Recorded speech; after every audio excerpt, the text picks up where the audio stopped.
So the biggest message that you have for guys dating. The biggest message I tell the guys is you have to date on your. But outside of the dating app, okay, let's say you get to match. We're texting. What should you text her? Opener. So here's the thing about openers. I have my theories on this, but she's private, 1,000 follower account. What do you do? To be honest, bro, I run the same play every single time. Okay. Because the reason why I say question is because now she's curious on what I. You verbatim just say question. ... He's a narcissist. They love narcissists. Yeah, bro. Every girl has a narcissist, bro. That's why you date him. It's like in its. Do you think there's an advantage to dating for a lot of guys today? For dating for most men, I was like 80% is a waste of time. What is up, guys? We're on the Basani podcast right now. I got my buddy Chad in here, Defund Simping. You see him on TikTok. If you have the app, literally scroll, you'll see him. And we've done a podcast before. Yeah. It's been hidden, but we got one again. So This time, bro. Now we're in person. And I've studied your stuff like religiously. You talk a lot about one of the biggest things that you used to do back in the day. I don't know if you still do it, is the dating coaching game when it comes to social media and the dating app. You still do that? Absolutely. I definitely talk about dating apps, but I do like for men to approach girls in person. I do believe a woman will definitely prioritize an in-person connection over a match. Okay, so yes, I legit, bro, like I hire photographers for my clients because it's that important. Because if I don't hire the photographer for them, they may never do it. Right. But yes, I do talk about it, but I definitely make sure I get my content out there that talks about approaching girls in person. Let me just jump right into it. So I love hearing it from other coaches in the space. You have a ton of clients. You've been doing it for a while. So, okay, I'm a regular guy. I make a regular amount of money. And I'm a regular build, and I want to date. What's the first thing that I should really focus on? So first thing you have to do is look in the mirror and love what you see. Because if you don't have high self-esteem, dating will be harder. A lot of guys like to think that, if I was richer, it'd be easier. Bro, those guys in this building who make $100K a month, they can't get a girl unless he's spending or tricking to buy Chanel bags. There's guys who are 6'4" who still can't get girls either. So a lot of guys think, if I just were to be XYZ, then it's easier. First, it's loving yourself. So if you can't love yourself, dating will always be difficult. You look at a girl, let's say you hate yourself. Look at a girl and go ahead. Why would she want me? She could have a taller, more attractive version. So you always put up a smoke screen in front of yourself because you think, why would she want me? That's low self-esteem. I think every girl in Miami would be lucky to have me. Yes, there's richer guys in all these buildings, but she'll have a better connection and better time with me over anyone. And every guy should think that, but they don't. So I get girls not because I'm charismatic, handsome, fly, jiggy, not because of those things, but I believe I'm the best. And I presented myself to girls who most guys wouldn't. For example, I always ask my clients, if you saw your Instagram crush at the gym, would you approach her? No, because they think, why would she want me? Again, bad as why would she romantically want me? Would she have Drake or a CEO of a company? I'm just a normal guy. So guys, you have to love yourself first in order to get the data sex you want. That's the first. Confidence is the most important thing. I agree. Like, it doesn't matter who you are. You go up to a girl, if you're confident, she might have her presumptions about you. He's not driving a Lambo. He's not this. He's not that. But the moment that you have that confidence, you win. Okay, so first, love yourself. Yes. Okay, I love myself, but I'm not getting the results. I'm confident, and I feel like I'm confident, but the women are not matching with me. Women are not. I'm going to give you a scenario, and I know you're going to crush it. Yeah. I downloaded Tinder, and I'm swiping, and I can't get girls. And, I take girls on dates. I ask them out. I buy flowers. What am I doing wrong? Well, the first thing with online dating is most guys are doing a lot of the wrong thing. So they'll invest into the premium, Tinder Platinum, but they don't invest into their image online. A lot of guys much rather work their ass off in the gym. Actually, I'll restart. Guys know if they want to get jacked, it's going to take a consistent meal plan and grinding the gym. Guys know if they want to make a lot of money, it's going to require a lot of sacrifice. What comes to dating girls, that's where a lot of guys don't want to try. They almost see that as cringe to try. So for example, when I tell a client, I'm going to get you a photo shoot, isn't that doing too much? Well, you want to win, right? Like how Alex Ramosi had a great quote in regards to business, but I'll bring it back to dating, where he said, you can't have pride and be broke. Yeah. So for example, let's say Sumi, you were broke and he said, Chad, what should I do? Have you tried door knocking? You're like, bro, why would I do that? Why would I do that? And it's like, well, you're broke. So pick one. You have nothing to lose. So when I tell guys to do a photo shoot and they're like, but isn't that weird or cringe? I'm like, bro, it's weird or cringe not to have no bitches. Let's jump into the photo shoot. Yeah, exactly. So I agree. Your photo is the biggest piece of real estate on the screen in a dating app. Literally, like that's what guys, you swipe right on the girl, not because her bio's like cat mom, love chocolate, tiramisu on the Sundays. Like you don't swipe and like this girl could be great. Absolutely. That might enhance it to some degree, but the photo is everything. Absolutely. Quick, like literally 3 seconds, 2 seconds, right? Absolutely. So I always tell guys the same thing. Get good photos. Dating app for guys are difficult. Like if you're a good looking guy and you're good at taking photos, really the photo is where it's at. You're going to crush on a dating app. True. But for girls, it's like a blitz. You know, they all typically get some kind of stuff. But with guys, all right. So let's say he's not the best looking guy. Because here's another thing I'll say too. The biggest thing I see with women when I coach women in dating, the number one issue that they have on dating apps is because they don't put their height restriction down under 6 foot. And a lot of girls will be like, I can't find good guys. I can't find the guy I want to be with. I'm like, there's no data to show that being over 6 foot is going to be loyal, kind, loving. In fact, you can even argue the opposite, but it's not like it's a whole argument, right? But girls will literally like be like, no, like he is 6 foot. Like I have it very easy. I don't care about this much and that, but they have it there. So it's hard for a guy on a dating app if you're not over 6 foot. That's the first thing I say, but you could still get some success. But outside of the dating app, okay, let's say he gets a match. Okay, we're texting. What should you text her? Opener. So here's the thing about openers. I'm a very charismatic guy, so I leverage that in my dating strategy. However, I know a lot of guys aren't, and that's totally okay. So what I tell guys, the first thing is try to make an observation on a photo or a prompt. Right, but here's the thing with the prompt though. Do your best to go against it. Here's the issue though. If you go against it, you have to be witty. Yeah. So for example, she says, green flags I look for, a gentleman. If you go, oh, I'm a gentleman, yes, that's nice. But what you're doing is you're not creating polarity. So what I would say to that is, hey, look, I'm not a gentleman, but I'm free this weekend. Now, mind you, some girls may go, LOL, sounds good, me too. Or some go, okay, you want to play? All right. Next, she responds, why would I go out with a guy that's not a gentleman? Put the ball back in their court, right? And most guys aren't savvy enough to get out. What I would say to that is, you know what, Jessica? Maybe after our first trick, I've become the best gentleman in LA, right? So she's like, okay. Then I'm like, cool. Yep, what's your availability? Oh, I'm free Sunday. Cool, 5:30, what's your number? Let's do it. So you have to be able to move quickly, right? A lot of guys think that to build rapport, build comfort. Let me tell you something. You think Drake has to build comfort? No. Do you think a guy that's exactly her physical type has to build comfort? No, I'm not Bob the Builder. I ain't building shit. Either I'm going to come to you, you match me, do you find me attractive? I'm going to close within 3 to 5 messages. That's my usual go-to. And if they go, oh, that's too soon, you're basically saying, convince me, and I'm not convincing. I'm the best product on the market. I have to convince shit, you know? So a lot of guys stay on the app too long, thinking that to make her feel more comfortable and feel this and build that. I don't believe in that. I think if a girl finds you attractive, you can escalate immediately. So make sure you're moving quickly and not dragging too long. And also, last thing I'll say is don't get into too much corporate talk. You know, a lot of guys, what do you do for work? What do you do for work? How's the weather treating you? Again, these aren't bad questions, but you're on a dating app where she's getting, as you're speaking to her, another match. Be like, afraid. You gotta move, right? I see this as like, hey, like it's like the floor is lava. You gotta get moving. Yeah, and I want to close quickly and get them off the app in a timely fashion. 3 to 5 messages is good. To go bit over, who cares? But speed is everything. I think that another thing is I try to get them on my Instagram right away. If you're in the dating app, I know you're going to say this too. If you're in the dating app, you're one of 800 matches. And like, that's like a legit number. Girls get ridiculous amounts of matches. So if you go to like, her name is Jessica and she's in your area, like try the Instagram search. You might have some mutuals. If you're in the radius and you live in a certain area, you probably know somebody that knows them and it's going to pop up there. Sure, hit the DM right away. And she has prompts on there, love a gentleman. And like, you can play off of that directly in the messages and she's not going to know, Drew, oh, like, wow, like this is exactly what I wanted. I'm like, and here's this guy in my Instagram DMs. And in an Instagram DM, it's you versus 80 guys versus Tinder, it's 800 guys. And they're already in the mindset of like, let me talk to you, let me date you. And Instagram, it's a lot more chill. I think Instagram is the number 1 dating app in the world. It most definitely is. And I'll say this though, the only problem with Instagram for most guys, they don't know how to use it. They don't build it right. For example, last night, I'm at a bar. No, two nights ago. So Friday night, came at a bar.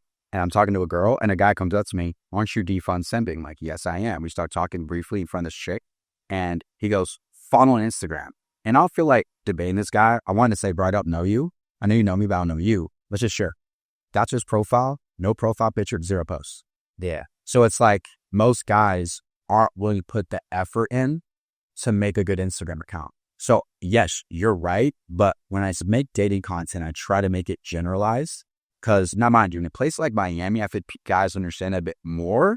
But I'm not going to lie, most guys who I coach, their Instagram, either they don't use it at all or they haven't posted in 3 or 4 years.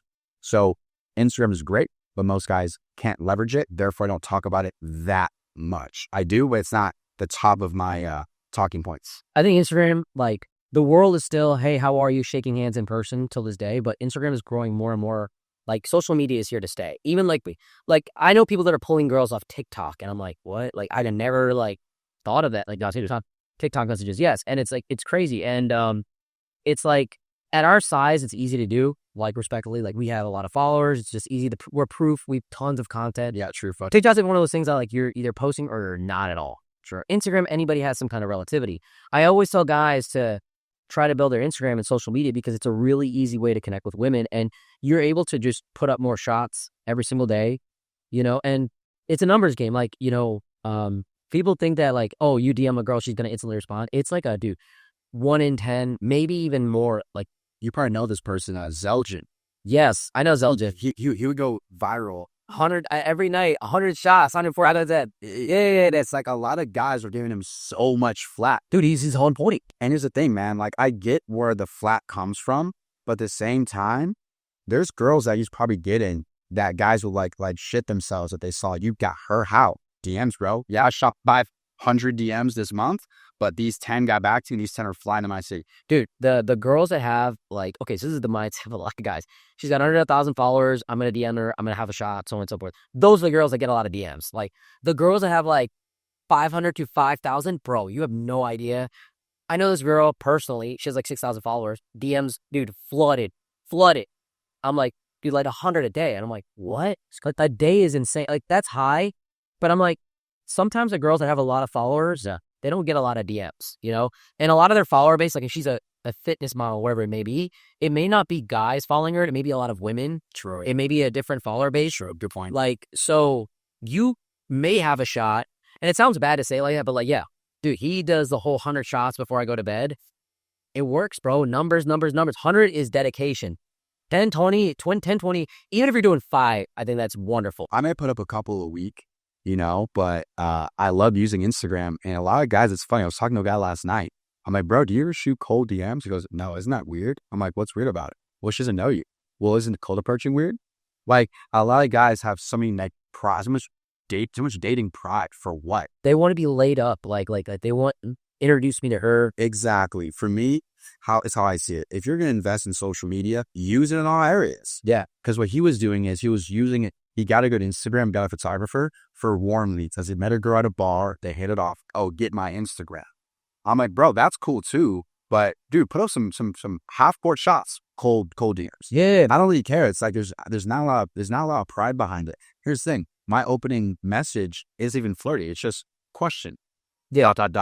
It's not like you're so beautiful, hard eyes, right? And so it's like, let's say a girl got petty one year. Oh, your boyfriend was in my DMs. What do you say? Question. Well, like you don't know what I'm trying to say, right? It could be come on my boat. It could be want a brand new. So it's all vague. Yeah. You know what I'm saying? So they can't really even use my DM to blackmail. I just said question. You know what I mean? No, 100%. 1,000%, bro. Okay, so let me be technical here. So there's girls that have like an open profile. They've got a story up. You can go in, we could talk. Sure. What about the girls that are private? What do you recommend? Do you go for the D? Because, okay, there's another situation. Yeah. I have my theories on this, but she's private, 1,000 follower account. What do you do? To be honest, bro, I run the same play every single time. Okay. Because the reason why I say question is because now she's curious on what You verbatim just say question. ... Okay. Because when a girl's going through her DMs, you're so hot, you're so beautiful, I like you, I want you, question. Well, what's his question? Is he like representing Chris Brown? Is he one of like his agents? Like, who is this guy? You do the exact same thing I do, just in a different way. Yeah. So then she responds, well, what's your question? Or go ahead or shoot. Like, right. And this is where I get left on scene a lot. As I say, my question was, when are you free so we can grab a drink? Or we can grab a margarita or something like that, right? Based off the ethnicity, that kind change the drink. Do you the exact same thing I do? Yeah, but I do a voice note. That's the only difference I do. I always hit the voice note first because I'm confident in the way I speak. True. And I always try to pronounce her name like slightly incorrectly. So, and I'll say, Tabitha, I don't even know if I'm saying your name. I have a question for you. And then that's it. Like literally it's quickly. I got a question for you, Tabitha. Not sure if I said your name right. Don't yell at me if I butchered it. But yeah, I got a question. That's it. And it's quick, 5-6 seconds. And the thing about it is they got to like manually open it to get to the voice note. They can like be blitzing through their DMs and read. But the chances of her like fucking voice note, like it's weird. Open it and she could unread it too, like on a very technical level. Yeah. But she has to like open it to listen to it. And she has to like move it for her general or whatever it is. No, sure. And as long as she hears your voice, that's another level of penetration you have. Because you go from text to voice to the visual FaceTime, and that's yours. On your Instagram account. I agree, man. Voice notes definitely connect you a lot more because it makes you more human. And speaking of voice notes, I'll transition to this. Every guy listening to this is only dating now. And a girl said, oh, like, I don't get my number out or some number friction. Yeah, right. What I do is I tell my clients to say this voice note, not verbatim, but in a way. First, start off with the sympathy voice. So first you say, hey, Jessica, look, I totally get it. You probably give your number out to a lot of creepy guys. But then transition to your plan. I would love for us to go to this one spot that you would really like. It's called so-and-so. Then you kind of end in a very like nonchalant way. But hey, look, I'm going to drop my number down below. When I come through, bro, not, hey, no worries. Like sound like you're not even mad. Like, hey, it's not you, it's somebody else. Yeah. And I'd say 50% of the time, I'll get a message back. Hey, you convinced me. The thing is, if you are already going, so like, if you're going to invite a girl and you're not 100% sure and she's in your class and she's like, somebody like would say, hey, me and Chad are going to the movies later. I would love for you to come if you want to bring Stacy. And that will be a good icebreaker. Or I'm going to the movies later. I've been dying to see this horror flick. I got an extra ticket. If you want to come, let me know. Otherwise, I'll let somebody else know. You know, I'm going regardless, no matter what, if you're there, if you're not there. So it's not like, hey, I'm going to go and I have this and I want to be with you. But if you don't want to go, then like my plans are foiled, you know? Got you. One thing I want to talk to you about too, and you do come from more of a traditional family, so I'm curious to see what you think about this, is, shout out to Scarface Market Goody for really starting this out, because they created a big conversation. Huge trend, right? Is right now, what is your thoughts on being so I'll say soft provider than hard provider. So this is my definition of a hard provider, as in you pay everything. Yeah, her car insurance, her dog keep on like everything that costs money in her life, you pay for. I consider that a hard provider. Yeah. A soft provider, in my opinion, is she has her own bills. You just pay these bills. Mm-hmm. You're like, you pay the rent, the car, you pay the, the Wi-Fi, the lights. So she doesn't pay any housing bills, but she has her own. What's your thoughts on the hard provider? Do you think it's worth it, etc.? First of all, yeah, shout out to them. Their conversation they open up is fire. Yeah. I look at it like valeting a car, and it's like very okay, spotting up. So, in today's world, like women want the top guy. Like more and more, it's becoming like the percentage of what girls want is lower and lower. And I have tried to fight the good fight with, hey, like be more realistic, settle. Like they look at it like I'm not gonna settle. I'm never gonna settle. And women are like that, and that's fine. And the sad reality is, okay, so there's a 28-year-old girl. She's never going to settle. She's been on dates. She's done that. She's fooled around in her 20s. Let's say there's a situation like that. You can say one day you're going to learn, but by that point, by the time she learns, she's going to be a lot older and you may not want her and things might change. Sure. So my philosophy is, okay, try to put yourself in the best situation so you can get control. So I always push guys, and Fit does this too. FitX Fearless does this. Like, you got to be making $1 million. He's more aggressive with it. Very aggressive. But you got to be making $50,000 a month to live in Miami. I'm like, you don't have to do that, but I get. But his mindset is, dude, get to the top of the market and just dominate from there. Because it's true. The top guys in the market get all the women. And the guys that are not really doing anything, they're not getting it. And then there's a little area where there's like some motion. But if you're like a top guy, you could enter polygamous relationships very easily. You could be in that position and you have control because you're providing so much value. So I recommend, like when it comes to like 50-50 relationships and stuff like that, I recommend not doing that for guys if you can, because you just have more leverage. You have more power, you have more control. And girls, the number one thing they look for is stability and finances. However, it's ironic. The more money I made, the less I needed to spend on girls. They see I have a nice car. They see I have a nice place. I could say, hey, like, I don't really like to be out like that, like all crazy. Why don't you just come to my place? Let's cook dinner and, I'll pick you up. Hook her up in a nice car. That's yours. It's your car, bro. Take her to your place it's done. Like, create the environment, create an opportunistic lifestyle to where she knows, okay, if a girl's going to go on a date with me, she knows I have some income, right? She knows I'm not like, no, I don't want to go there. It's like, she has to try to get me to spend the money that I have. So it's not like I'm trying to save money, but if that's your goal, dude, just create a lifestyle that's really good. So there is another side of that though. And I think that's where simping comes into play. If you know this better than anybody else. If I'm buying a Birkin bag for a girl, hypothetically, there's a level of reciprocation that we can subjective, right? If it's like my wife, I've been married for 10 years, we've done everything together at Breeze. It's like, she's like, this is my girl that's done everything for me, right? If it's some random girl I'm in on a first date, chances are she's probably not going to appreciate me and care about me and whatever it is. So I think that you could put money into a woman as long as she's reciprocating to you, and it has to be and I'll say this, you paying the rent for her and everything does not equal I cook, I clean, I this, I that. That's very basic stuff, in my opinion. Like, a girl says, I make a house a home and he takes care of the bills. I'm like, the trade-off is not that great. You need to be doing something for this man, making his schedule, prioritizing him, petty manny, massages every night. Like, I'm being serious. He's taking care of the bills. I think the standard of what a woman should deliver is high. So to that point, though, it's funny. As women start to make their own money, they don't want to do that. Honestly, okay. This is where having TikTok brain can ruin you a little bit, and I'm definitely guilty of this. Videos go viral of girls saying and agree in the comments that in a perfect world, they do nothing. Yes. Like as in, there's some girls on the internet that are actually making, men are only getting married to have unpaid labor. Like, they're making it look like keeping this place together is like a job. I personally know girls like that too. It's like, it's getting worse, where it's like they want you to even give them a maid and a chef.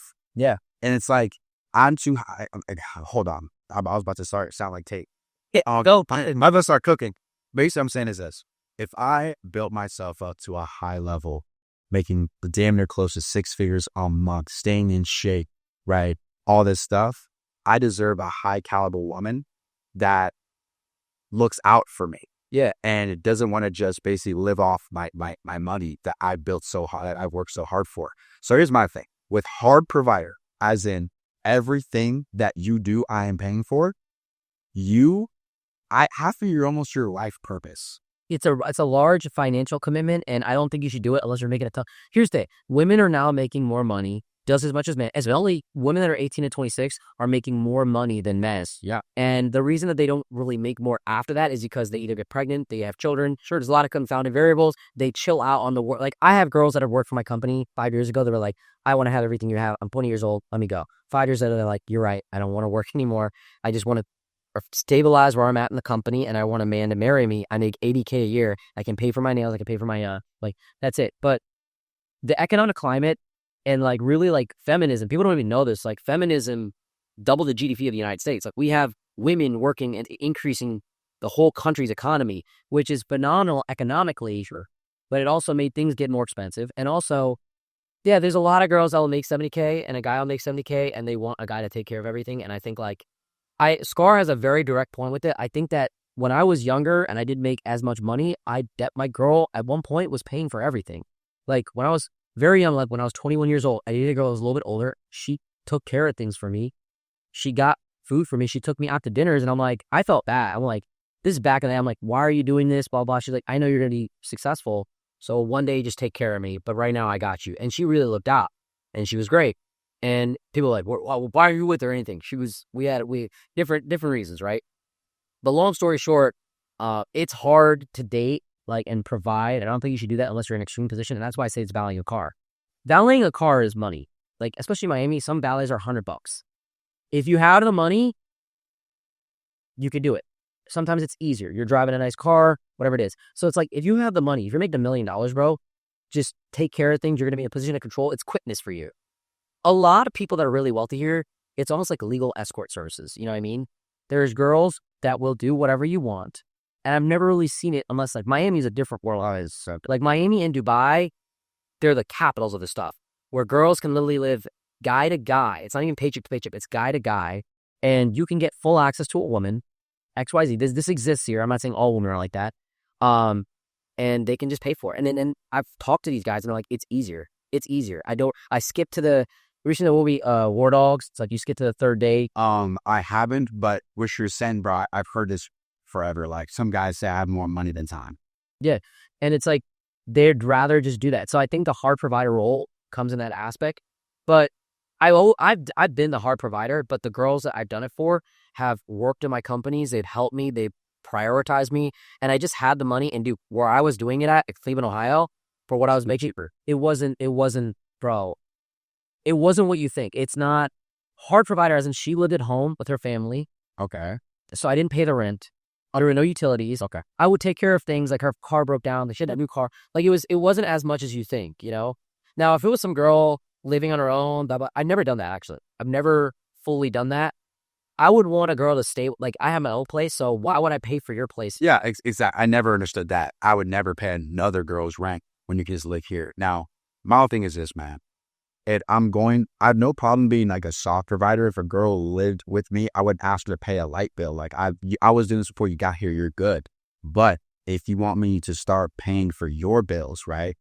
If anything, I'll do it sparingly. Yeah. As in, hey, I had a killer month.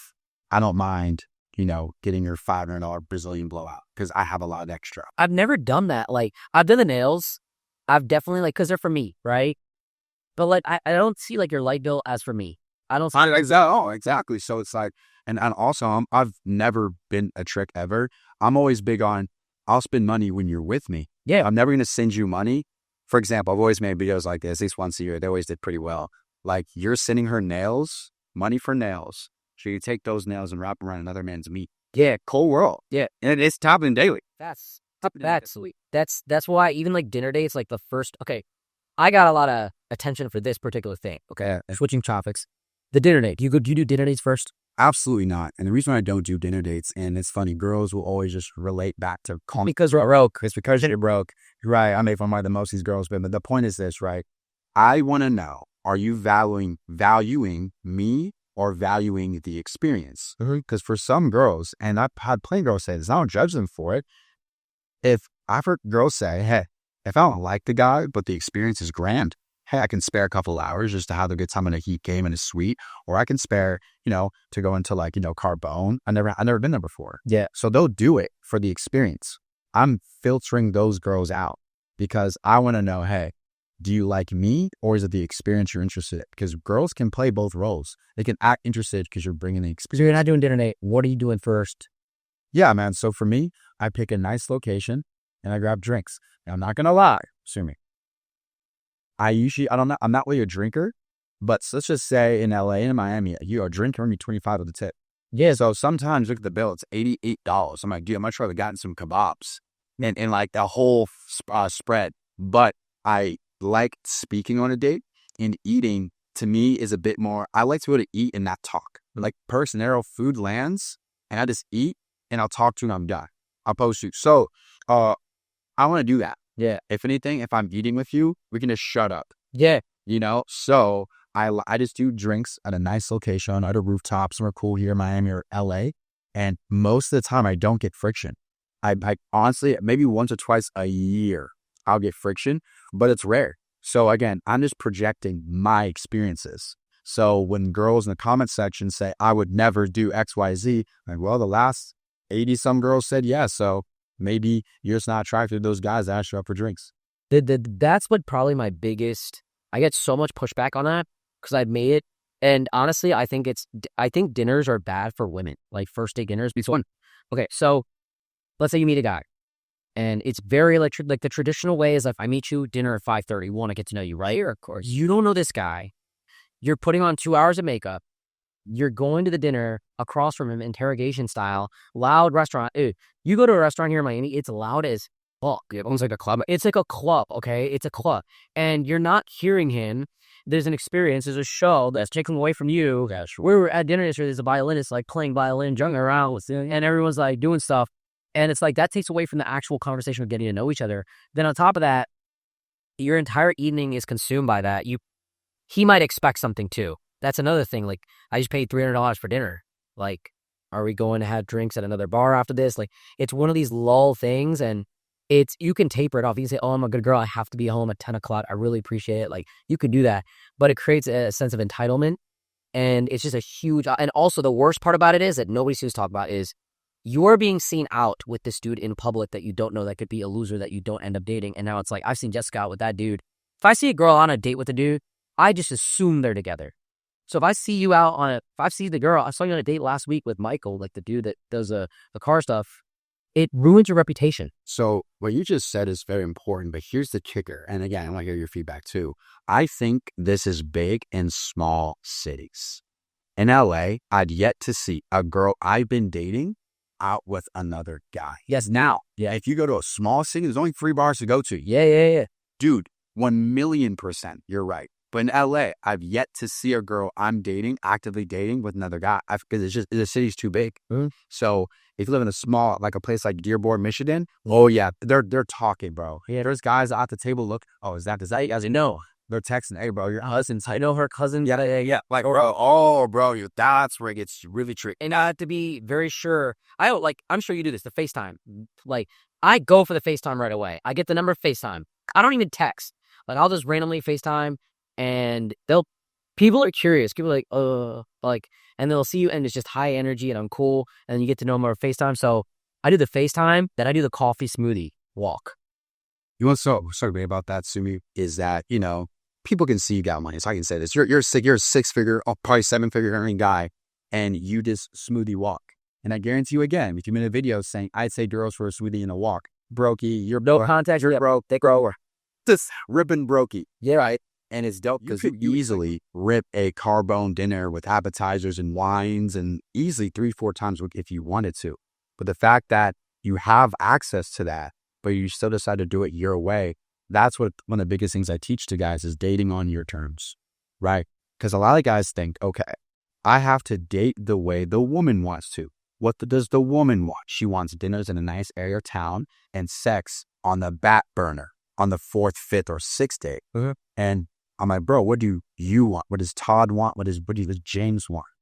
And he said, well, the perfect world, I'm invited to a bar down the street, then do it. But what if she, stop saying what if she? Because she's never considering you ever.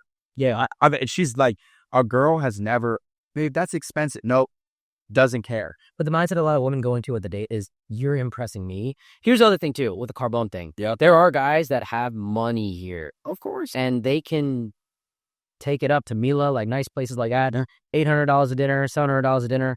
And what I tell women is like, okay, look, the guys have the money, great, awesome. He probably does not. He could probably get any girl and do this kind of stuff. And like, if you're a girl that's dating intentionally, you're looking for a guy that's ready for commitment and stuff like that. If he's pulling it out the first date and he's taking you out, because those guys, it's game plan. It's his game plan. It's the $500 dinner, $500. I hook up with you and then you're gone. Yeah, true. And then I can run it because it's for them. It's just a business expense. It's just like it's life. So there's a guy that may not have that money like readily to spend, but he would care a lot more about you, and he might be on his path. And I like back to the coffee date. The coffee, the walk, I always like getting them physical to a degree. Like walk. Let's go walk and grab a smoothie. And there's always got to be a smoothie spot by you or a small place. Like grab a smoothie, drive to a park, and just go walk. Let's go grab smoothies. Dude, it's going to run you like $50 max. Like max. We get to like a very high-end smoothie place here. They might charge you $20 per smoothie, but that is a controlled conversation. And I think this is where your stuff really works well. How do you teach guys game? Like, this is the part where I'm with the girl. I've got her here. I know she likes me because she's here. That's the first thing I tell guys too. Like, dude, she's with you. She's responding to you. She gave you her number. I'll tell them she wants to sleep with you. She wants to. She just doesn't do it because it's not appropriate. And I always tell guys, like, if a girl's giving you her number and she's talking to you and she's willing to meet up with you, she has already identified, like, it could potentially on a 1% level happen, which means that it's a possibility, which means that she's already it depends on your game, and it depends on how you play yourself. How you teach them game. So on a date, I always tell guys to relate back to storytelling. Okay. Think about Walt Disney, billion-dollar corporation. People are traveling all over the world, from Finland to freaking the UK to Lebanon, to get to Disney World, to get to Disneyland. Why? The stories captivate their life, right? So if you can be a good storyteller, like you and I are, you can influence the world. So I tell guys to think about stories that to make you look heroic, or you overcame something, or is a crazy experience. And what happens with storytelling you can learn a lot about a woman. For example, let's say, oh, so how'd you get to Miami? Well, my dad owns Berkshire Hathaway. Wait. What'd you just say? So it's like you wouldn't have known that unless you asked her to tell you a story. Because most people from Miami aren't born and raised here. Yeah. They came here. Yeah. Right? So even asking that story, you can learn 4 or 5 things about that. Wait, you said you came from Dominican Republic? Are you Dominican? Oh, wait, what? Like, I'm half Dominican. So you start to learn things about people through storytelling. Also with storytelling, it takes up gaps of time versus, how's your drive? Good. So you from Miami? Yeah, cool. When you here last year, it's a boom. It's a quick copy conversation. But when you ask them to tell you a story, it makes the conversation better. The second thing though, you have to learn how to set it up. I've told the same 5 stories on every date. Why? They work. So for example, let's say I want to talk about my first kiss ever. So Jessica, curious, like in high school, we like a chubby fat girl, you had it all. Well, sometimes they were the chubby fat girl. So it's like, how'd you know? And as a guy, it's giving chubby. Just kidding. Anyway, I talk about that. Or they may say, yes, I actually was. I was like the prom queen. Holy shit, how was dating for you? Oh, it was this. Just curious, when did you get your first kiss? Oh, I was 16. Damn, I was like 18. What? You? It's actually a crazy story. Tell it. Gotcha. Baited you right into my story. And I tell every single time. Yeah. And I tell like a freaking movie, like ups, downs, lows, turns, because I've told it so many times. Now, mind you, a guy that's not a strong point. He can't talk well, maybe lean to something else. I can only talk from my experiences. So storytelling is the best way to gain, in my personal opinion. On top of, another thing I do, because we're talking game here, is being able to break touch barrier. So what I do is when I make a girl laugh, I'll touch an elbow real quick, a wrist real quick, or a shoulder real quick, on and off.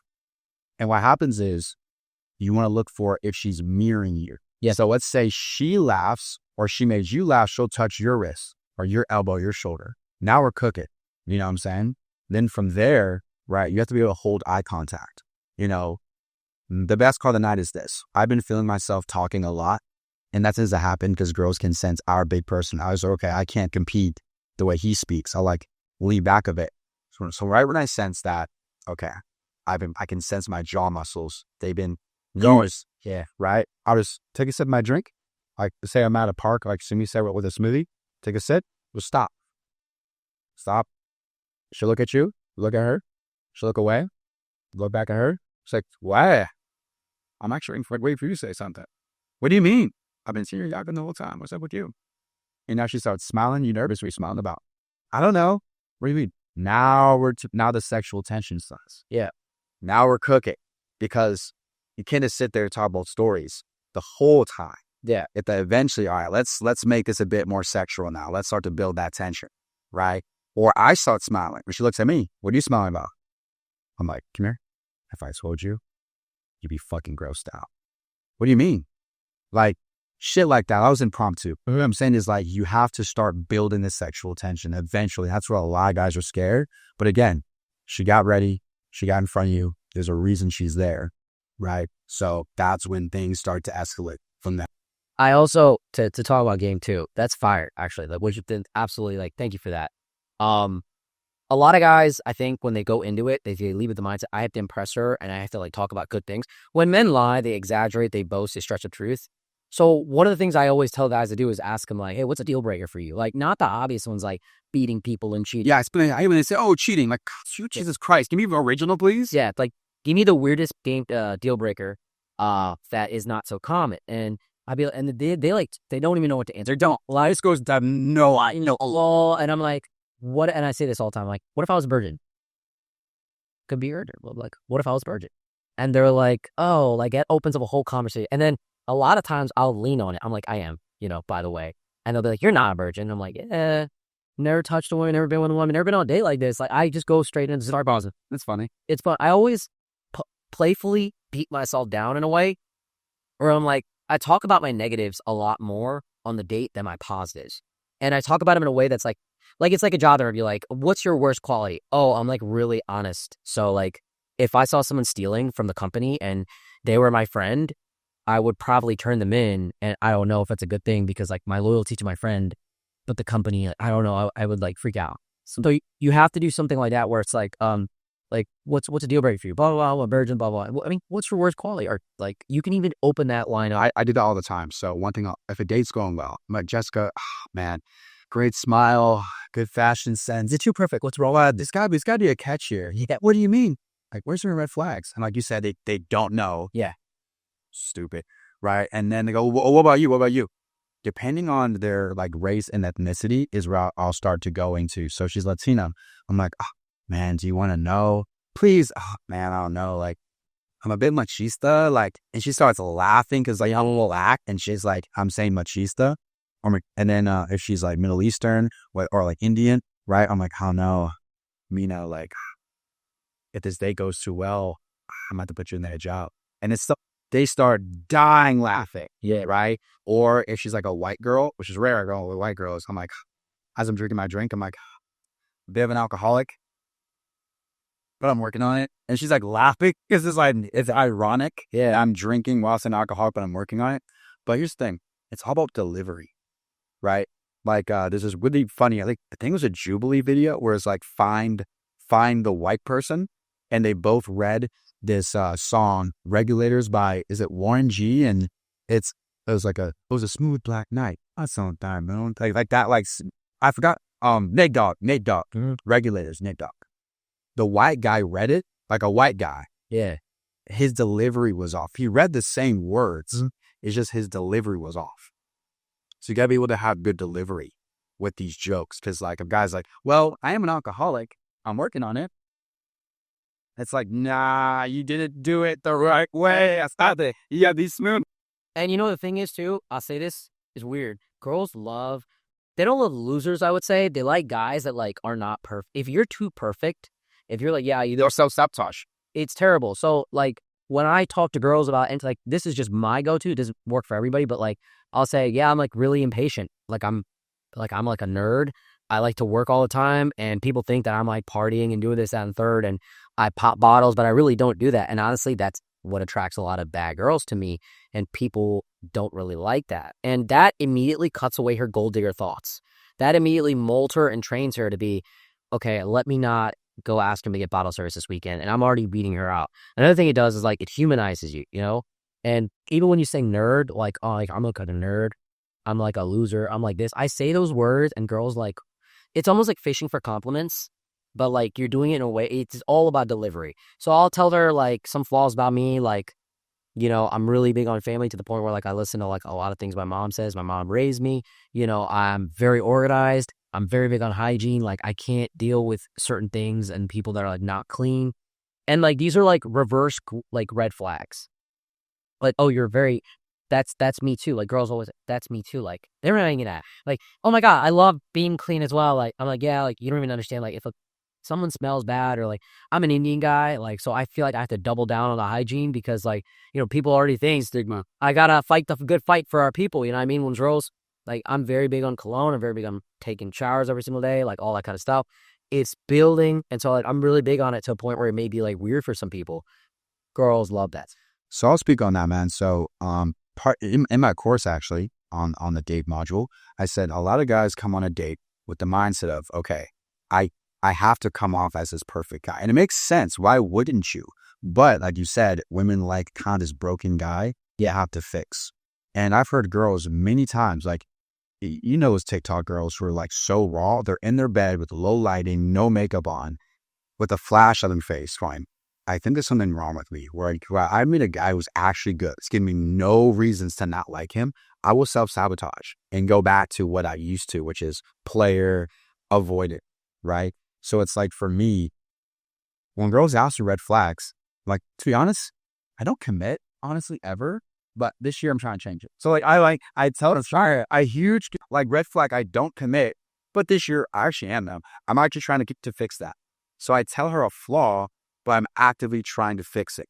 So I think that's what I do a lot is like, because they'll ask me, oh, how long have you been single for? I'm like, oh my God, 7 years? Like 7 years?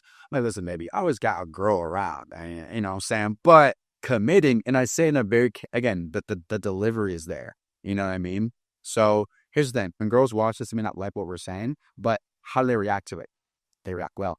Because why else would we keep doing it? Yeah. As I'm saying. Well, worse. I mean, girls. So I always say this: the younger girls, that there's a level of maturity. Yeah. And younger girls, they like the high school quarterback. They like the Chris Brown. They like the rappers have 90 mamas. They'll fuck them. And the older women, I would not even say older, more mature. Let's say she has a child.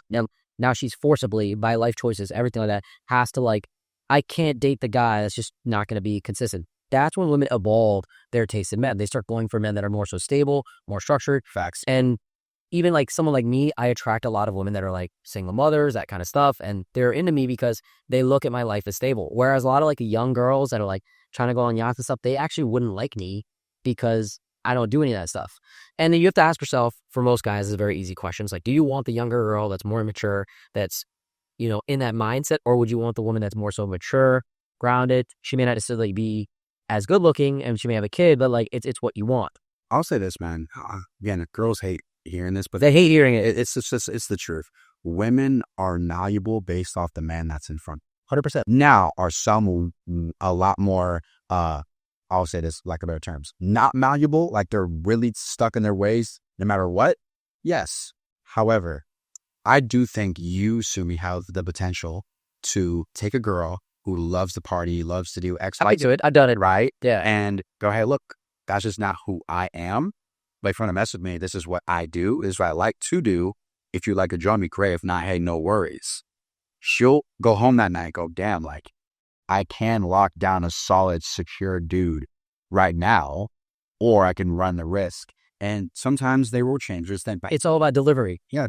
It goes back to delivery. So if I do that with a girl and I say, and I come in the way like, you don't need to be doing this. You could be like, we could be like, oh, yeah, that's the 401k. We can build it up. Like we do all this stuff. It's different. If I say, listen, partying, I think it's for fucking losers. Like you're out on a yacht with a bunch of people that don't do anything. I think it's lame. I personally like to be at home, chilling, music playing. That's my vibe. You could do whatever you want though. Go out, party. You could be harsh about it. And she could be like, wow. Like a lot of younger girls respond well. This sounds really bad to guys that are just indifferent, nonchalant. That's why ego, Machiavellian, narcissism. He's a narcissist. They love narcissists. Yeah, bro. Every girl has a narcissist, bro. That's why you date him. It's like, and it's sad too, man. And one thing that every guy in here can go, yep, and nod their head is this. My last either my last relationship or 2 relationships ago, it was like 4 years and he was a narcissist. Then there's another guy I dated for 8 months. He was a good guy and all, but things didn't work out. So I'm like, wait a minute. Narcissist got 4 years. Good guy got 8 months. Oh, wow. This is really motivated to be a good guy. Yeah, I know what I'm saying. So these are things that, mind you, we do things on dates that we may not register, that red flag them, but likewise. Or, bro, this one's my favorite. When was like, you ever any, bad first dates? I don't even go on dates, to be honest. So they're thinking, oh, if I tell him I don't go on dates, he'll like me more. No, if you say that, that means, okay, you're straight to the bedroom. Or here's the thing, bro. Some girls, dates, the word date to everyone is different. Not everybody, but like there's probably 3 groups. Like one is like, if it's not formal, dinner, nice place, I'm dressed to the nines, that's a date. The second one, a date is like basically grabbing a drink or anything else. And then some people, a date is just like, hey, meet me in my car, run McDonald's, right? So they'll still hang out with men out in public, but they may not consider it a date. Yep. So when girls say, don't go on dates, like, hold on, let's get clear. What's a date to you? Right? Because sometimes they'll consider a date as, okay, well, it was many days out, you planned it, and this place is nice. That's what they consider a date. So like when girls say I don't do dates, I'm like, dude, let's take out a girl for a drink when it came over to my house on the first night. It makes me think. No, 100%. I think I don't even consider the coffee date like a date.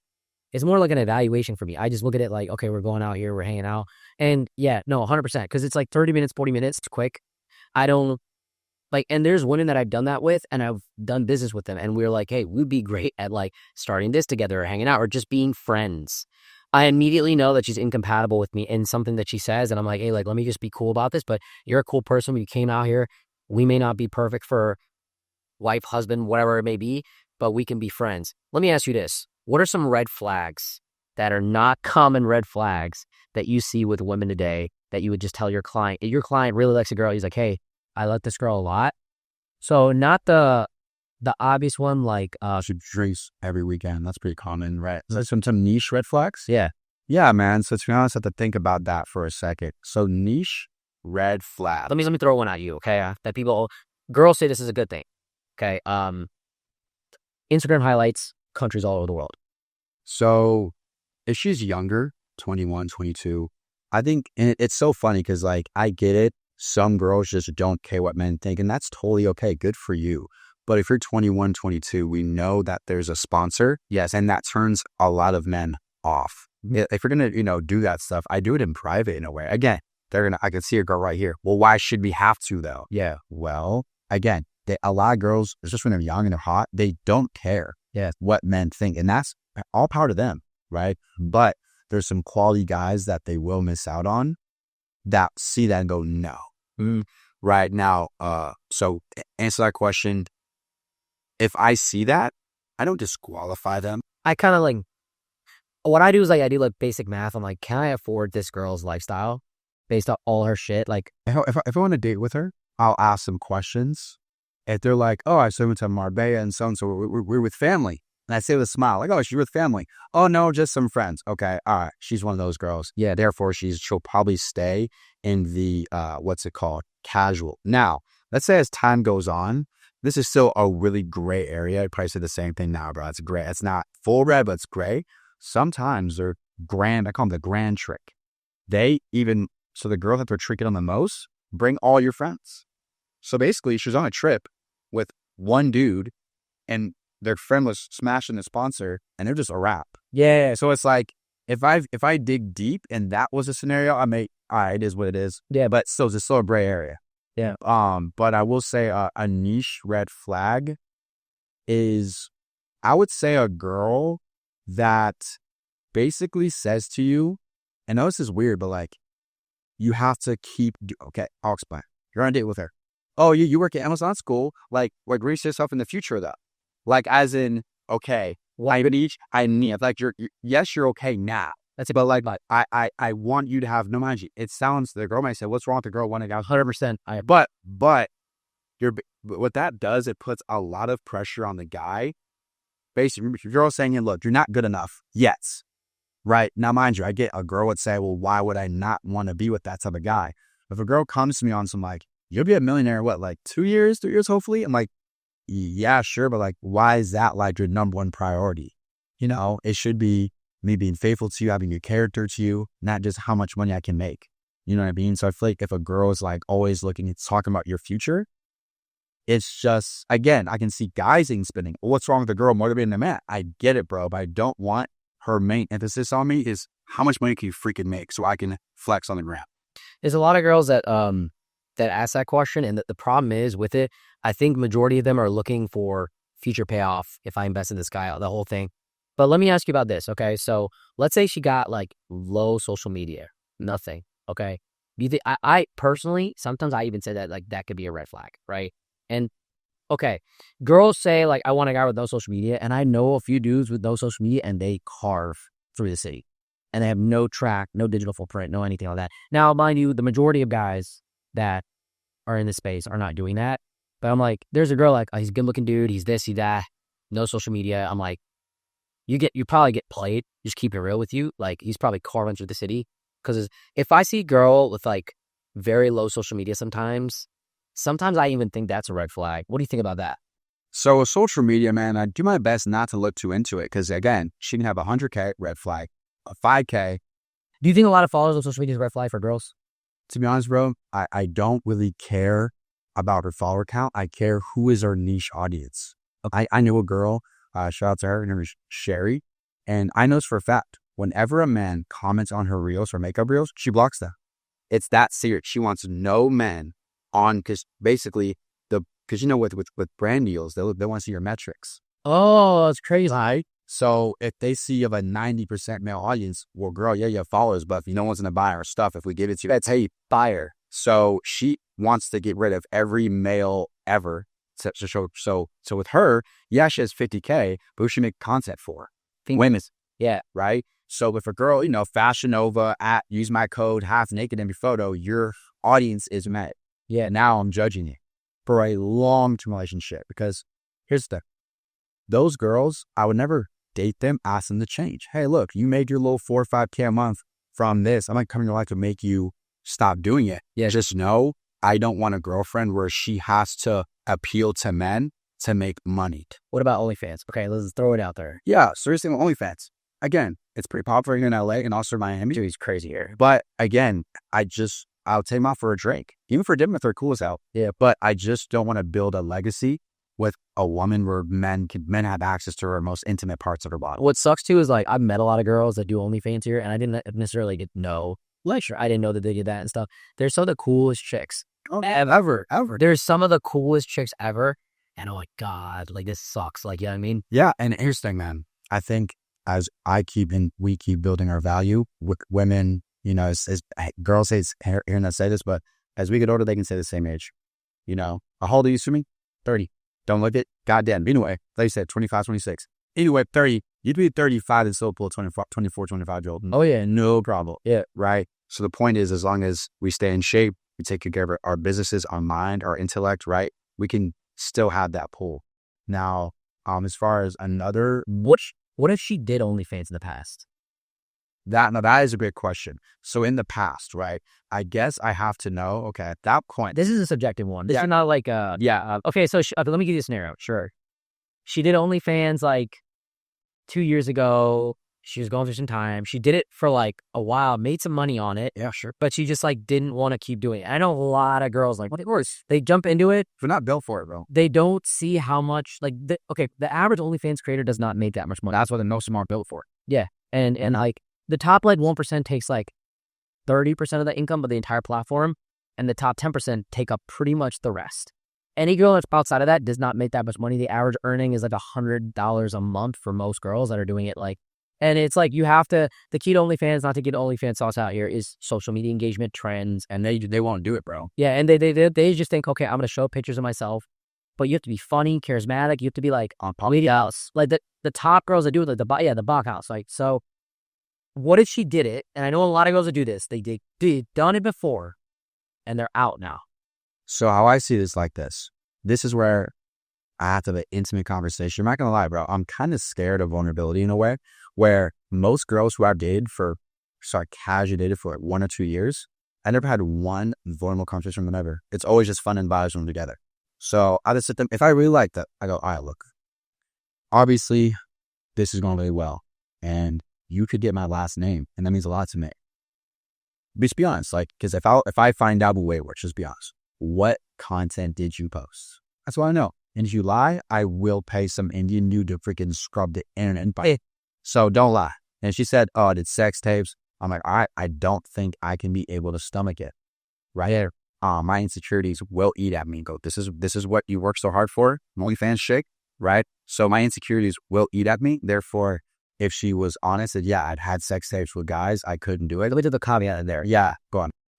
I think every guy, I'll speak personally, has sex tapes of like their exes. Oh, bro, I have sex tapes on his phone right now. Hella girl of a guy's girlfriend. And like every guy. But the difference is there was never monetization. Yeah. Right? And it was never posted. What if she's like, it never got like views or anything like that. It wasn't big. Like a lot of girls leave OnlyFans because they're not making money. That's it. They're not, they're getting naked and they're getting judged, and the criticism is too harsh for like what they're able to do. Like I made a video about this, and like Sophie Rain and stuff like that, $42 million, whatever it may be. Sure. Worth it. Kind of like, you know what I mean? It's an twist out of money. If you're going to be a whore, be the best whore in the business. If you're making $1 million a year doing that, bro, worth it. Like even the girls that may like lip 400, 500K. That's still worth it. It's a lot of money. It's a shitload of money. I'll say this too, man, with that. And the reason why I say a lot of girls aren't built for it, again, cancel me right now. A lot of girls who do social media don't have the grit to really freaking do it. Me and Sumi back in TikTok days, 2, 3, 4, 5 posts a day, right? Most girls could not fathom their 6 different videos per day. It's too much for them. It's too much for them. Yeah, most girls in a per scenario post a little lingerie pic in their bathroom once a week. They think that it's going to get them a bunch of money. And the thing is, the content evolves too. So like you might do the pictures first, then it's like, okay, I've seen this sex tape of you. Now I want to duck 2 guys. This is what happens in the porn industry. Like girls, they do one thing and then it goes into different, and you normalize more and more and more and more and more, and it gets into a dark cycle. And so there's a period of like, do I want to do this? And some girls are just not willing to take the next step. And once something has been put out there, the audience just wants more, of course. But like, so a girl like that, you'd have a conversation with, and let's say she has a sex tape and there's no, this is very like Amy Leash, like, sure. What would you say? Like, she has a sex tape on OnlyFans, or in general, all girls do. Just- but in general, but like on OnlyFans, it'd be difficult for you to stomach it, you know? Like, it's just, again, if I was a guy that, again, I had low self-esteem, and that's why I think I deserve that. Hey, you already don't like yourself. At least this girl likes you. I'll take it, right? But since I have high self-esteem and I think I'm that dude, my ego go, bro, this is what you worked hard for? Yes. Yeah. So no, I couldn't do it long. What about stripper, bottle girl? Like, I'm throwing out the other stripper. Stripper, okay, this is niche. If she was 25, 26 when I met her, and she was 18 for a year, not a big deal. I let it go. I would let it go. Like, hey, listen, she was trying to get through school. She had all this debt. She said, you know what, F it. I wouldn't judge it too hard for that. At least some strippers, bro, they work their ass off. They go 6, 7, 8 hours at the club. Like, they work. Mm-hmm. So I may give her a pass for stripping. Bottle girl, also, I get it. Like, why work 9 to 5 when you can go to, work out, live, and make 4 or 5K cash in a night? I get it. I am mad at you. So that I don't mind. But I think selling sex is, to me, it's just, I don't know. Okay, selling actual sex. No, some cats do it. Okay, sex is bottle service. That is a stripper. But I think selling the act of sex is pretty low quality. Let me ask you this, Sumi, for all the Desi brown boys out there watching this video, or, listening to it as well. As far as, I think even your culture has been more strict, as in, I know some Indian men or women where, like, you have to marry someone Indian and from the north, or Indian ancestry from the south. Yeah. Or it's just to be our South and our religion. Like, it gets really niche. Yeah. How's that been for you with your family? So I'm a very weird scenario. My mom is a widow, so I guess like the severity of, like, if my dad was around, I'd probably be like really strict. Yeah. It's like, but because my mom, okay, so this is what happened. Hinduism is a religion, in my opinion, is one of the best religions out there in the world. Okay. It's the best religion, in my opinion. That's just me. But there's one problem with it. All the value of a woman is in the marriage. So when you become a widow in Indian culture, you basically get outcasted. No parties, you can't go to any weddings. You're supposed to not be there. This is actually what it is. All right. Okay. So, continue. My mom, her generation, her community, they were more forward thinking, but they weren't like completely out of the woods yet. Like, so if you're a widow in Indian culture, you're like done. Your life is set. It's like God willed it for you to have your husband be like gone, and now you have to just like kind of live there. And you're kind of like an omen. You're kind of like a figure in society that symbolizes like what God has done. And so my mom's friends, it's not like they didn't hair her up or they were mean. It's just that they withdrew a little bit, And the only ones that really reached out were like my mom's friends from college that were Christian. And so that's how I started going to church. And like, it wasn't like, she was just like, come to church, just come hang out. Like, who cares about them? Like, they're not hitting you up. Come hang out with me. Come to my house. Come sit with me. Let's go to this event. Let's go here. She was like always trying to bring her. And so like, we became more open. My mom became a lot more open because of that stuff. And so like, my mom doesn't really care if it's like an Indian girl and this. All she really cares about is if she's a good girl and she can listen. Now, she definitely has her, like, she would prefer it. You know what I mean? But yeah, Indian people are super strict. And I don't know, like, that's kind of like eroding. And the way that Indian people are now, they're so forward thinking that they're like rebelling, right? When I say this, when the brown girls are typically the good girls, but when they're bad, bro, they're like next level bad, like next level. I had a client, true story. He married this girl and he found that she's a virgin, everything like that. Their families knew each other. And he got messaged by some dude at the school, yo, your girl basically fucked the whole basketball team. And he didn't believe it. And the dude sent him videos. And he like was traumatized, bro. Hijabi girl, bro, doing the craziest thing. And I saw the videos too. And he was like, he couldn't like get over it. And he ended the marriage. And they were like giving him, all the entire family was giving him so much crap. Like, you marry her and this is what it is. And like, it was a bad situation, but he couldn't stomach it. And that's what I'm saying, bro. When they're bad, even the Dearborn, Michigan chicks, When they're bad, bro, they're real bad. I think sometimes too, with too much parental control, Makes you want to rebel. it makes you want to rebel. But it's hard. It's like either A, you put the clamps on them and they obey you and they, being a virgin. Now, mind you, this isn't my standard. I'm just talking about in some cultures, right? But so sometimes the clamps of keeping them, hey, in the house, no dating can work. But when it doesn't, like you said, it can get real bad. It comes down to this, and this is what I've learned from training dogs, right? And this sounds really weird. You have to have high stimulation and hard rules. So like with my dog is super well trained, but I work him, dude. I walk him, I take him to the park, I do stuff for him, he gets bones. Like if you are a very strict parent, but your house has like a bowling alley or you have a pool in the backyard and you let people come over and you let the girls, like you want to take her and her friends to like, yeah, sure, something like that. Some warts. Yeah. She's gonna be chill. Like a lot of strict families, like those Indian families, they'll do it the right way too, where they'll be like, "We'll take a couple of your friends to a vacation with us." And it's like there's a high level of stimulation, and our family gets to do this. I just can't go out and hang out with boys, but I still have this and X, Y, and Z. But if you just keep them in the house, locked up, nothing. You're gonna sit, you're gonna study, you're gonna work, you're gonna do this, and you're gonna get married, and it's my choice to do what I want to do with your life. Yeah. There has to be some level of outlet. So if you have a well-trained dog, you have to put him in some stimulation. If you just tell him to sit in the crate, work, that's it, they're going to go crazy. They're going to tear up furniture. It just is what it is. So if you had a girl and you want her to be a good girl, okay, this is where like remolding her comes into place because her previous stimulation could have been going out to clubs, partying. Girls, majority of the time today, have been out in the clubs. You have to be like, hey, like we're going to go watch this movie together. We're going to go on this cruise together. We're going to go on this vacation together. We're going to go try, this yoga class together. And we're going to go do archery. Like, we're going to go axe throwing, something stupid, horseback riding. And you put a new level of stimulation in her mind that wires her to like things that are not going out clubbing with dudes, X, Y, and Z. And what's interesting about that, Sumi, is this you make me think of a new epiphany where women require more stimulation. By far, women want to be happy. Exactly. Well, I think everyone wants to be happy, but here's the niche. Here's the kicker.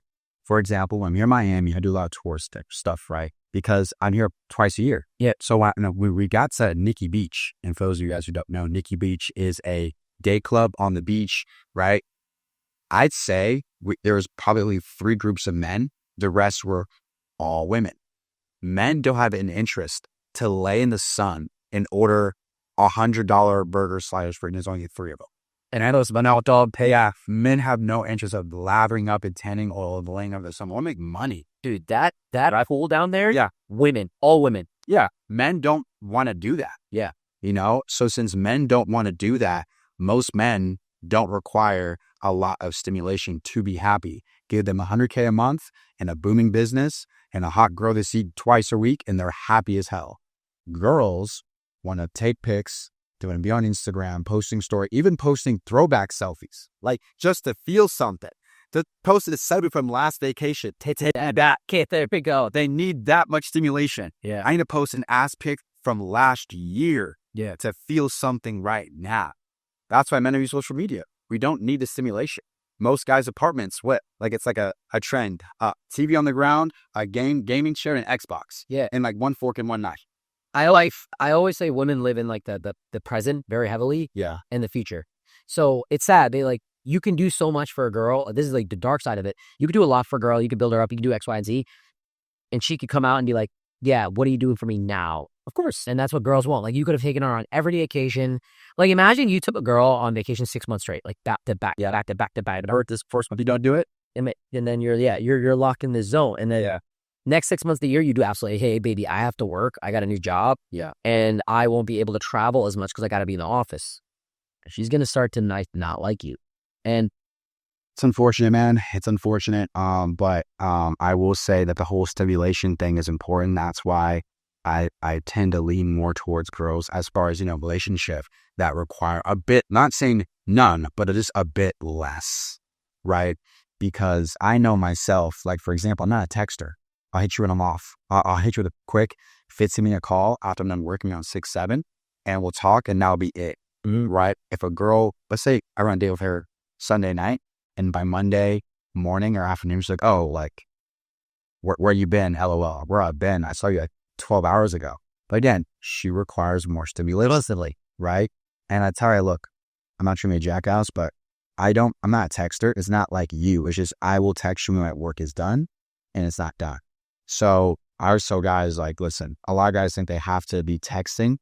It's like texting to some men that's their way of showing their interest. Yeah. Right. And some guys are very anxious where if the girl is not hitting them back up, has she moved on? But I don't give an F. Yeah. Like, As bad. Listen, that's hard to train though, dude. Like that's it is. But I think with me, which helps me stay so solid is lead generation.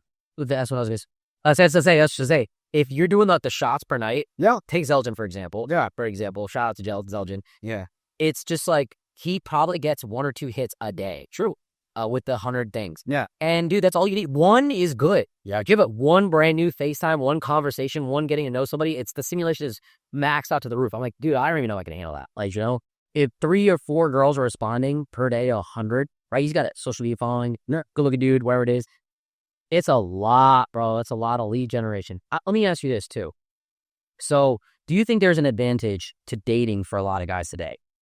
For dating for most men, I was like 80% is a waste of time because they're going at it the wrong way, right? Like, let's just say for business terms, someone is trying to go off of word of mouth for the restaurant. They don't make TikToks. That's the other thing that's gay. They don't want to do ads. They just strict word of mouth. They'll run out of business quicker. Why? It's not that business doesn't work. It's just you're going about it the wrong way. You need an all-out strategy. You need ads, pay some girls to come to your restaurant to just tag it. You need TikToks. Like, you need to go all out. And now, mind you, for like David Grutman, you already have like the brand opening up any restaurant and it spreads like, wow. Talking about the brand, he has so much like real estate in terms of the restaurant space, like crude hospitality, and they can change workers, move here, that. When you have like multiple venues, you could swap it around and like, okay, you want to go down the street? I own that as well. Go ahead. Yeah. So so for dating, for most guys, it's a waste of time because they're going about the wrong way. Most guys can't approach a girl to save her life. So they're letting women that they're type, physically at least, walk by on every day. They don't want to take good photos, so not getting many matches.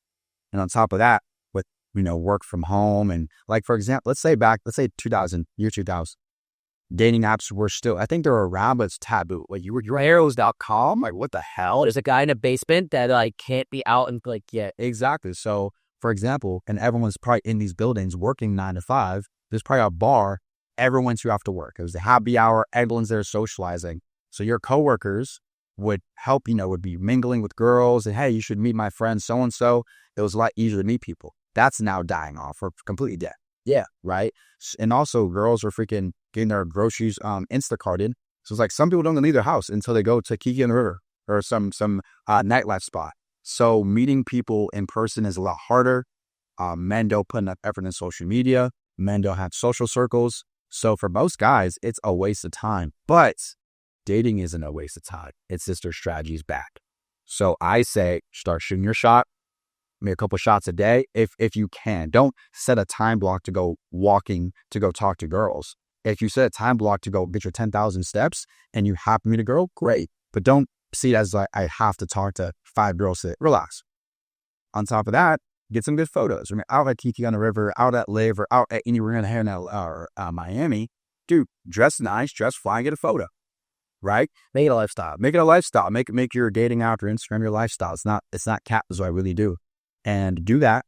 And eventually you can use your good photos on Instagram to DM girls and find girls and, shoot them, DMs. You can approach girls in your day-to-day life and get at least a couple matches a day on the dating app. You got a full-blown lead generation system, but you at least a lead a day minimum across 3 different dating apps, Instagram, and in person. If that's what you're running, dude, you'll do just fine. I want to hear your full breakdown dating strategy for like in a summarized version. So I always say, meet the girl however you meet her. She's in person, for a friend. Sure. Get on a FaceTime with her as quickly as possible and do the FaceTime for like the day or like, for like however long until you have. So I'll plan like the coffee, right? I'll plan whatever it is. I'll be like, hey, we're going to do this, but I'll do it kind of during the FaceTime. And I'll be like, oh, I'll talk about it. Like I go on walks to the Mandarin all the time. And I always grab a smoothie like pretty much every morning, and I try to get my steps in. And this is like my guilty pleasure. You just join me so I don't feel so bad, like I'm the only one in the city doing it. And so they'll be like, yeah, whatever it is. And so from there, it's that period of time from the day, I'll get on the FaceTime aggressively. I'm still bedding out. I'm still doing things. And I'll just do like kind of like, I'm getting to know you, whatever it is. That's what I recommend for guys. So have one go-to coffee date, smoothie spot, whatever it is. That's your go-to. This park, this place. And then FaceTime. And then when you like her, if you like her, go to a normal restaurant. And then I don't think you should take girls on really fancy dates unless they're like your girl. If they're your girl, I'm very big on like spoiling the flowers, the nonsense. I'm cool with that. Like, it's like, dude, this is your girl. This is your woman. There's no other dicks inside her. You take a girl to a nice restaurant. This sounds fucked up. I'm going to be vulgar here for a second. The leftovers taking it back to you. You like, where'd you go? Like, well, the guy that hits her up at like late at night. You got anything in the fridge? Taking the leftovers, whatever it is. Some other dude is eating that. Cold roll. It's a cold. I always say she's either talking to no guys or talking to like 5+. Is what it is. And if a girl's good looking, you ain't the only one. In red flag, I would say, I don't know your thoughts about this. You're the only guy I'm talking to. What do you think? I actually say to them, well, why? Was me attractive guys or no? Yeah, it's because for me, I have a different approach where some guys, again, their mentality is a bit more aggressive, like be mine now, which is totally fine. I want to make her go, why doesn't he care? So, for example, let's say it's a Sunday. Hey, how's your weekend? No, it's good. You going on any Hinge dates? I mean, like, maybe one. Oh, no. Was it good? Yeah. Okay. You should definitely see him again. They're like, does he like not care? And now they're trying to make me care. Yeah. And I don't. And I don't. So it's like mind, it's not for everybody, but my strategy is, have your options. It's okay. I don't really care. You're very open about it. And it also creates the internal thought in their heads like, okay, if you're pushing me to go on dates, what the fuck were you doing this weekend? Yeah. You probably have other girls. Now she's in competition and anxiety with you. Significantly better. Yeah, no, mind you, some guys, like the aggression, which it works for that. Yeah, but that's not my personality to really care. Because again, I know there's other people, so I'm going to be very nonchalant about it. And just think, it's not faking it. And when I just meet a girl, I really don't care. Yeah, I don't care at all. I think as time goes by, yes, I will start to care, and I tell them that. So yeah, in the early stages, I'm so nonchalant. Like, if you want to get rid of me, just don't text me back. You talk about like lack of vulnerability. I don't think I like care as much, and it sounds bad, but like when I was younger and I see like a girl that I'm with or whatever giving attention to another dude or doing something, it hurt me a lot when I was younger. It hurt me a lot. I think we all go through that, and I would try to control it. They're like, what the fuck are you doing? Like, you got to talk to him. That dude and me have beat, like, whatever. Now I just like, I don't want to say I don't care. It sounds bad. I look at it as like, oh, this is what I'm going to have to deal with. And I completely like pull away. I don't know how to explain it to you. Like, and I think that's like how I am now. So like when a girl, like, it's like the vulnerability thing. You say you didn't get vulnerable with girls. What do you mean by that exactly? You don't. I never really talk about how I'm feeling about them. And I don't really I don't go into deep context because they can't fix my fucking problems. I don't ever tell a girl my problems. Yeah. So it's like, they can't fix it and they won't really help. Now, if it's like maybe some other things, like for example, how's your relationship with your father? Depending how I'm feeling, I may give them, girls really get on emotions. So maybe they can help me there. But again, most of the time I give them pretty vague answer and we move on. But it depends on the mood I'm in. I may give an honest answer, right? But for the most part, I tell clients of mine, when you're with a girl, act like it's a freaking vacation. You guys are having a good time. Because it is. It is a vacation. It's a good time. It's an escape. You're with a hot girl. Yeah, I'll get it time. Yeah, so I make sure that I'm keeping the conversation fun, light, and airy, and I make sure that I'm not dumping too much. But the biggest problem I've had with exes is you're not vulnerable enough. You don't like open up enough. You don't really tell me and this is like, okay, you already know like this is bad. Like, because I actually tell guys not to do it because I've seen videos, you've seen the videos where like this guy was talking to me and he started talking about his mother and he started crying, and not gonna lie, girls, I got the ick. And I'm like, damn, that's crazy. Yeah, girls that make videos like that. And I love it when they do that because it just shows, hey, the guys, these alpha males on these podcasts weren't lying. No, they're right. So for me, I think I will open up over time. It's to take equity. You have to prove to me that when we get into an argument, you're not going to low blow me. because I'll never respect you ever again. So I will open up because I know it's important, but it's going to take some time, and I have to trust you and I have to see how you are during conflict. Do you go straight for a low blow? And if that's how you are, yeah, it can never work. But I think I will. I think it's healthy to have my girlfriend see that side of me. I want to think that I'm invincible because I'm not. I may show it, act like it, but she has to know, hey, there's a really, there's a soft teddy bear in there. But like, of course, he's not gonna show it often. But when it's almost like when I show it, it's special. It's like Christmas. It's like once a year, I may give it to her. Yeah, it's time. I'm gonna stay this, and she's hooked. Yeah. She's like, oh, he's talking about it. Like, this is my chance. This is my one opportunity to get like leverage with him and understand something that nobody else. Also, another thing is, I always tell guys, I never tell them to talk about what they do. Like, girls don't really know what I do for work. They assume they a lot of them think like, okay, you're a content creator because they see the social media and whatnot, and they don't really like, they don't know how much I'm making. They don't really know what I'm doing. I always say be as mysterious as possible.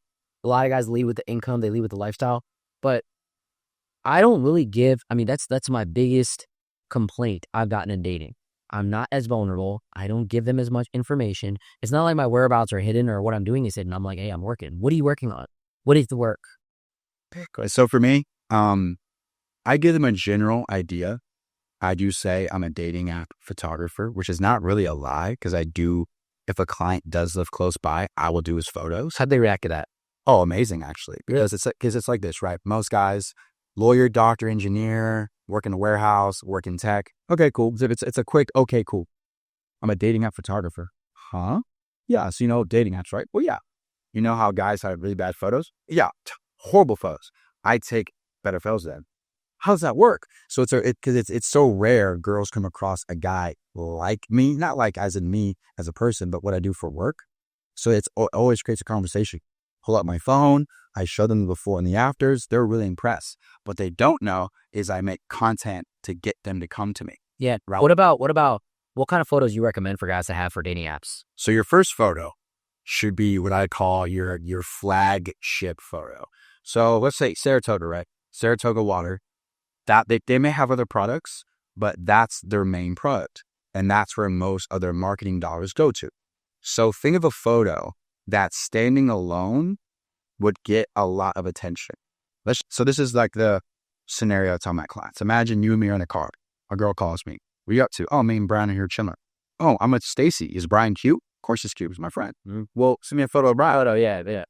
Most guys are dating out photos like pictures far away. Lighting is like, you can't kind of fit eyes, fish, right? So the photo's like, I have a different one. Like we can't really make a decision with this one. So I'm saying perfect lighting. Both your eyes are visible. Your fit is on point. Location is on point. And basically everything. Like for example, if you took a photo on your balcony at night, flash, right? You're wearing like a nice, but basically a timeless outfit, whether it's like a black leather jacket, like a white tee. Same thing for women, I would say, right? Have a photo where the fit is good, the lighting is good, you look your best. And the second photo can also be, now it's getting into the weeds. It's not being this order, but then I'd say, hey, lifestyle, right? So women, they use their body to attention. Men use lifestyle. Now for lifestyle, I know one content creator that legit like rents them Lambos and rents them jets. That's overkill. I say live your life, whether that's a Starbucks coffee or it's at like a bougie coffee shop, or that's at a hole in the wall, Cuban restaurant, or it's at a bougie spot. Live your life and get photos living your life. Then I like to throw in hobbies because it gives a girl something to talk about. Oh, you play guitar, or oh, you do jujitsu, you box, you play golf. Like showcase yourself doing your hobbies, and then your friends. Just make sure your friends aren't supermodels and they're not 7 feet tall because it makes you look short. And lastly, that's about it. Like 2 of each of those photos, like 2 solid flagships, 2 solid lifestyles, and a hobby and a friend, and you're good.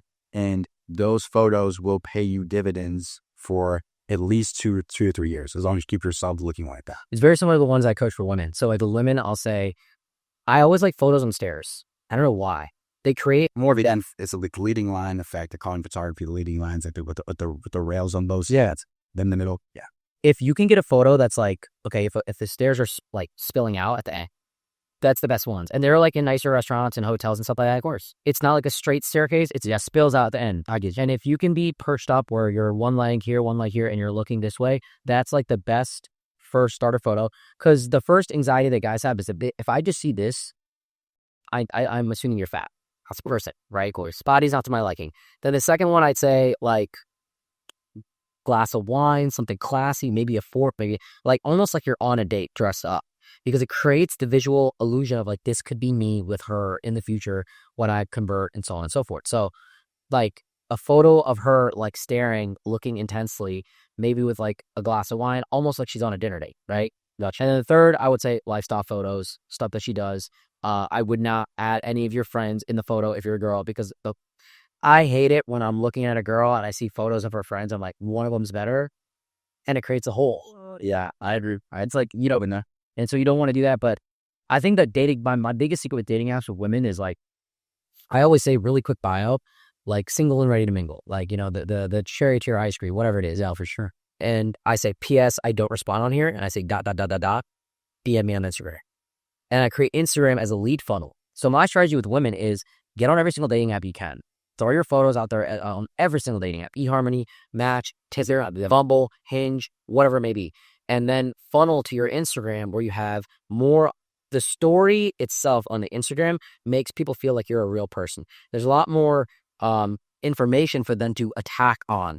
And you have highlights of this and that, whatever you do. Yoga life, like matcha, like, you know, like whatever.